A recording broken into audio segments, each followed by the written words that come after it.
So hello everyone, welcome back to my channel. और आज फिर से ईपीएफओ के एक और नए इंफॉर्मेटिव वीडियो में आपका फिर से स्वागत है फ्रेंड्स। सो फ्रेंड्स, आज हम बात करने वाले ईपीएफओ का जो ईपीएस पेंशन स्कीम है उससे रिलेटेड ऐसे बहुत सारे इंपॉर्टेंट इंफॉर्मेशन के बारे में, जिसमें जो है ये ईपीएस का जो पेंशन स्कीम ये क्या होता है, कौन कौन इस ईपीएस का जो पेंशन स्कीम है इसके लिए एलिजिबल होता है। उसके अलावा ईपीएस के अंडर में ऐसे कितने सारे पेंशन का जो सर्विस वो हमें देखने को मिलता है।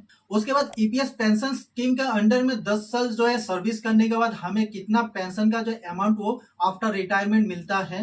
उसके बाद ईपीएस का जो पेंशन स्कीम होता है दोस्तों, उसमें कितने परसेंट तक का जो है कंट्रीब्यूशन किया जाता है और कौन कंट्रीब्यूशन करता है। उसके अलावा आप अपने पीएफ अकाउंट का जितना भी पेंशन कंट्रीब्यूशन का जो डिटेल्स है उसको आप कैसे चेक कर सकते हो, कहां से उसको जो है ट्रैक कर सकते हो। उसके अलावा फ्रेंड्स, ऐसे कौन सी वो बातें हैं जिनका आपको हमेशा ध्यान रखना है अगर आप भी एक ईपीएफ अकाउंट होल्डर है तो। इन सब टॉपिक्स के बारे में जो है आज हम इस वीडियो में डिस्कस करेंगे फ्रेंड्स, तो वीडियो को पूरा देखना बिल्कुल भी ना भूले। उसके अलावा फ्रेंड्स, अगर आपने मेरे चैनल को अब तक सब्सक्राइब नहीं किया है तो प्लीज मेरे चैनल को सब्सक्राइब कर दीजिए, वीडियो को लाइक कर दीजिए एंड कमेंट सेक्शन में कमेंट करके अपनी राय देना बिल्कुल ही ना भूले। आपके लिए दोस्तों सिर्फ 2 सेकंड का काम होगा, लेकिन मेरे लिए बहुत ही ज्यादा हेल्पफुल हो सकता है। सो प्लीज मेरे चैनल को सब्सक्राइब कर दीजिए, वीडियो को लाइक कर दीजिए। सो फ्रेंड्स, अभी हम सबसे पहले बात करेंगे जो कि ये ईपीएस पेंशन स्कीम जो है ये क्या होता है दोस्तों। तो सबसे पहले ईपीएस पेंशन स्कीम को जो 1995 में जो इसको शुरू किया गया था दोस्तों सरकार की तरफ से। इसमें जितने भी लोग जो है प्राइवेट सेक्टर में, किसी भी प्राइवेट सेक्टर में जॉब करते हैं उनके लिए जो है इस सर्विस को जो है शुरू किया गया था, ताकि उन्हें आफ्टर रिटायरमेंट पेंशन का जो सर्विस है वो प्रोवाइड कराया जा सके, जिसमें एटलीस्ट सर्विस लिमिट जो है वो 10 इयर्स तक का जो है ईपीएफ का सर्विस होना चाहिए। उसके ऊपर भी आप जो है ईपीएफ का सर्विस जो वो दे सकते हैं, लेकिन मिनिमम जो है आपका 10 इयर्स तक का सर्विस होना चाहिए। इसके बाद ही जो है आपको आपके रिटायरमेंट के बाद जो है आपको ईपीएफ के तरफ से पेंशन सर्विस जो वो प्रोवाइड कराया जाता है दोस्तों। इसी को जो है ईपीएस का पेंशन सर्विस स्कीम कहा जाता है। सो अभी हम बात करेंगे दोस्तों ईपीएस यानी इम्प्लॉई पेंशन स्कीम जो है इसके लिए कौन कौन लोग जो है एलिजिबल हो सकते हैं। सो दोस्तों, ईपीएस का फायदा जो है वही लोग उठा सकते हैं जो कि इन कैटेगरीज को पूरा करते हैं, जिसमें जो सबसे पहला दोस्तों वो है ईपीएफओ का जो है एक रेगुलर कंज्यूमर होना। सेकेंड, एम्प्लॉय का जो मिनिमम सर्विस जो है वो दोस्तों एटलीस्ट 10 इयर्स तक का होना चाहिए। 10 इयर्स तक के नीचे अगर होते हो तो आपको पेंशन का सर्विस नहीं मिल सकता, लेकिन आपका जो सर्विस हो 10 इयर्स के ऊपर होना चाहिए, तभी आपको जो पेंशन का सर्विस मिल सकता है। उसके बाद जो रिटायरमेंट का एज लिमिट है दोस्तों वो 58 इयर्स तक का होना होता है। उसके बाद अर्ली पेंशन स्कीम जो है दोस्तों, आपको अर्ली पेंशन स्कीम का भी फायदा मिलता है इसमें। अगर मान लीजिए आप 58 इयर्स से पहले अगर रिटायरमेंट ले लेते हैं, मान लीजिए अगर आप 50 इयर्स के बाद जो है रिटायरमेंट ले लेते हैं, तो इसमें भी जो है आपको पेंशन का जो है सर्विस मिल सकता है। लेकिन उसमें जो आपका मिनिमम पेंशन अमाउंट जो होता है एक्चुअल, जो कि आपको 58 इयर्स के बाद मिलना होता है, उसमें से जो है 4% माइनस करके आपको पेंशन कॉन्ट्रीब्यूशन जो है या पेंशन का जो पैसा वो आपको प्रोवाइड कराया जाता है दोस्तों after early retirement. So friends, अभी हम बात करेंगे कि ईपीएस के अंडर में कितने टाइप के पेंशन स्कीम जो है हमें प्रोवाइड कराया जाता है। सो इसमें जो सबसे पहला दोस्तों वो है रिटायरमेंट पेंशन स्कीम, जो कि हमें आफ्टर 58 इयर्स के बाद ही मिलता है दोस्तों। दूसरा है अर्ली पेंशन स्कीम, जो कि हमें अर्ली अगर हम 50 इयर्स या फिर 58 इयर्स से पहले अगर रिटायरमेंट लेते हैं तभी जाके हमें अर्ली पेंशन स्कीम जो इसका फायदा मिलता है। उसके अलावा विडो पेंशन सर्विस। अभी विडो पेंशन सर्विस क्या होता है दोस्तों, ये जो है बाय चांस अगर ईपीएफओ का जो अकाउंट होल्डर है उसकी अगर डेथ हो जाती है तो उसका जो नॉमिनी होता है, जो विडो होता है दोस्तों, उसको पेंशन का जो सर्विस है वो प्रोवाइड कराया जाता है कंटिन्यू, जब तक जो नॉमिनी है जो कि पीएफ अकाउंट होल्डर की वाइफ होती है या हस्बैंड, अगर वो दूसरी शादी नहीं करता है तब तक उनको जो पेंशन का सर्विस मिलता है। अगर वो दूसरी शादी कर लेते हैं तो फिर उनको जो पेंशन का सर्विस वो मिलना बंद हो जाता है। उसके बाद जो है चिल्ड्रंस का पेंशन सर्विस जो है वो भी मिलता है, जिसमें 25% ऑफ द विडोस यानी नॉमिनी का जो पेंशन अमाउंट होता है उसका 25% जो है बच्चों को यानी कि चिल्ड्रंस को, जो कि अकाउंट होल्डर के बच्चे होते हैं उनको मिलता है दोस्तों 25%। जब तक कि वो बच्चे 25 इयर्स तक के एज के नहीं हो जाते तब तक उनको ये वाला पेंशन का सर्विस जो वो प्रोवाइड कराया जाता है।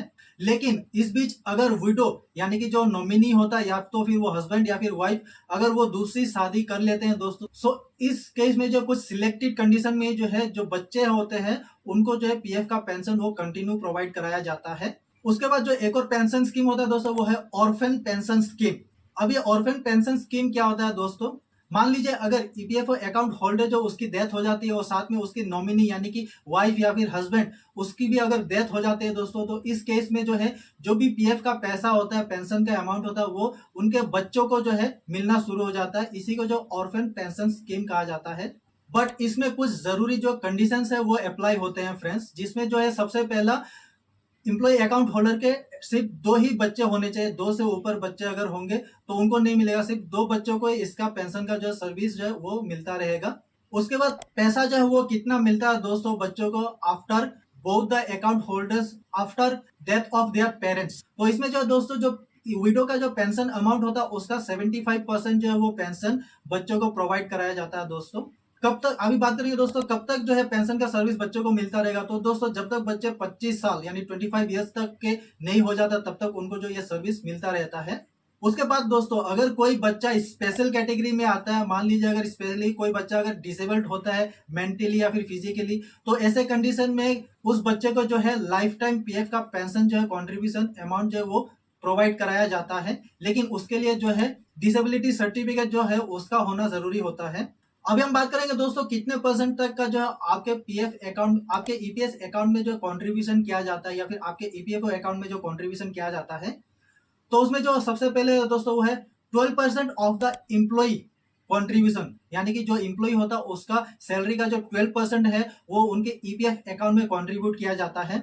उसके अलावा दोस्तों 8.33% जो है कंट्रीब्यूशन वो एम्प्लॉयर के तरफ से एम्प्लॉय के ईपीएफ अकाउंट में कराया जाता है। उसके अलावा जो बाकी का बचता है वो एम्प्लॉय का जो है पेंशन यानी कि ईपीएस का जो अकाउंट है उसमें कंट्रीब्यूट कराया जाता है। अभी हम बात करेंगे दोस्तों how to check your PF contribution details. तो इसके लिए आपको दोस्तों सिंपली ईपीएफओ का जो पोर्टल है, ऑफिशियल पोर्टल है, वहां पे आपको लॉगिन करना पड़ेगा।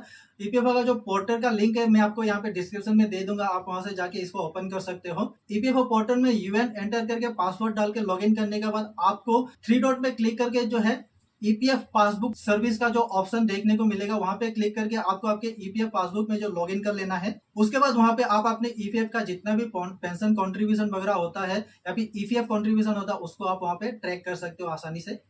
अभी हम बात करेंगे दोस्तों कुछ बहुत ही इंपॉर्टेंट और जरूरी बातों के बारे में जिनको आपको हमेशा ध्यान रखना है, जिसमें जो है आपके ईपीएस का जो अकाउंट है दोस्तों उसमें जितना भी कंट्रीब्यूशन होता है वो आपके एम्प्लॉयर के थ्रू किया जाता है, एम्प्लॉय के थ्रू नहीं। एम्प्लॉय जो है सिर्फ अपने ईपीएफ अकाउंट में कंट्रीब्यूशन करता है दोस्तों। उसके बाद मिनिमम सर्विस जो है वो एटलीस्ट 10 ईयर्स तक का होना होता है, 10 ईयर्स के नीचे नहीं, 10 ईयर्स के ऊपर तक का जो सर्विस होना जरूरी है। उसके बाद अर्ली पेंशन स्कीम, अगर आप अर्ली जो है रिटायरमेंट ले लेते हैं उसके बाद अगर आप अर्ली पेंशन स्कीम के लिए अप्लाई करते हैं दोस्तों, तो आपको जो है हर महीने आपका जो नॉर्मल पीएफ का जो पेंशन अमाउंट आपको 58 ईयर्स के बाद मिलने वाला होता है उसका 4% जो है उसको माइनस करके डिक्रीज करके जो है आपको प्रोवाइड कराया जाता है अर्ली पेंशन स्कीम के अंडर में। उसके अलावा रिटायरमेंट का जो एज लिमिट है वो दोस्तों 58 ईयर्स प्लस या उसके ऊपर होना होता है। सो ये तो था फ्रेंड्स आज का वीडियो जहां पे हमने कुछ बहुत ही इंपॉर्टेंट ईपीएफ अकाउंट से रिलेटेड ईपीएफ स्कीम के बारे में जो डिस्कस किया दोस्तों। आई होप आप लोगों को इन्फॉर्मेशन जो है वो अच्छा लगा होगा। अगर इन्फॉर्मेशन आपको अच्छा लगा तो प्लीज वीडियो को लाइक कर दीजिए, चैनल को सब्सक्राइब कर दीजिए फ्रेंड्स, एंड कमेंट सेक्शन में कमेंट करके अपनी राय देना बिल्कुल ही ना भूले। मिलते हैं नेक्स्ट वीडियो में friends. Thank you so much guys and जय हिंद।